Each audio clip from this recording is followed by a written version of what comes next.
আজকে এক magistrate professor ইউনুসকে ব্যঙ্গ কইরা পোস্টাইলো যে প্রফেসর ইউনুসের রিসেট বাটন সংক্রান্ত আলাপ নিয়া। রিসেট বাটন পুশ করা মানে কি? অতীত মুছে ফেলা মানে কি?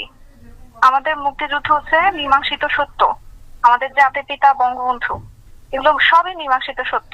রিসেট বাটন পুশ করে সব অতীত মুছে ফেলা, এটা মানে কি? ওই মাইয়া কয় 30 লক্ষ শহীদ এটা মীমাংসিত বিষয়। ওই মাইয়া কোত্থেকে জানছে? আমি হচ্ছে মুক্তিযুদ্ধের পক্ষের শক্তি। বাংলাদেশ দাঁড়িয়ে আছে 30 লক্ষ শহীদের রক্তের ওপর।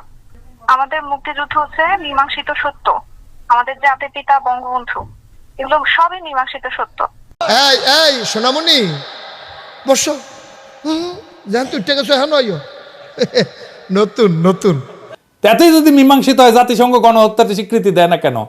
আর কি কয়? চেতনা বিক্রি, গণহত্যা, যেটা মানে আমি কোর্টেড বলতেছি, গণহত্যা যেটা বলা হচ্ছে জুলাই মাসে গণহত্যা, এগুলো সবই তদন্ত সাপেক্ষে, কিন্তু মীমাংসিত সত্য না, এখন পর্যন্ত প্রুফ হয়নি তো।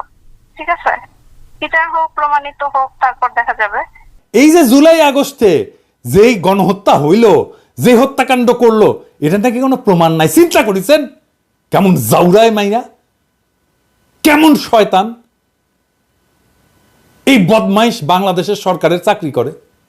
এদের দৌড়ের উপরে রাখার বদলে প্রফেসর ইউনূসের মহান উপদেষ্টারা কি করিচ্ছে আসেন একটু দেখি। যারা এটা শোনেন না, এডিটর সাহেব প্রফেসর ইউনূসের রিসেট বাটন সংক্রান্ত আলাপটা ভয়েস অব আমেরিকার সাক্ষাৎকার থেকে একটু শোনান না, ওই অংশটুকু শুধু। কি কইছিলেন প্রফেসর ইউনূস? 32 নম্বর রোডে বঙ্গবন্ধু জাদুঘর হিসেবে যেটা পরিচিত ছিল, সেই জাদুঘরটিকে বিনষ্ট করা হলো 5ই অগস্টের পরে, এবং 15ই অগস্টের যে সরকারি শোক দিবসের ছুটি ছিল সেটাও আপনার সরকার বাতিল করলো, এবং বঙ্গবন্ধুর বহু ভাস্কর্য ভেঙে ফেলা হয়েছে। এই নিয়ে বেশ খানিকটা সমালোচনাও আছে। তো দীর্ঘদিন ধরে বাংলাদেশের জাতির জনক হিসেবে বঙ্গবন্ধু শেখ মুজিবুর রহমান স্বীকৃত, এ ব্যাপারে আপনার সরকারের দৃষ্টিভঙ্গি কি? আপনি পুরনো দিনের কথাবার্তা বলছেন, এর মধ্যে একটা গণ অভ্যুত্থান হয়ে গেছে, আপনার মধ্যে স্মরণে নেই। এর মধ্যে আপনি এমনভাবে কথা বলছেন যেন এইসব ঘটনা ঘটেই নেই।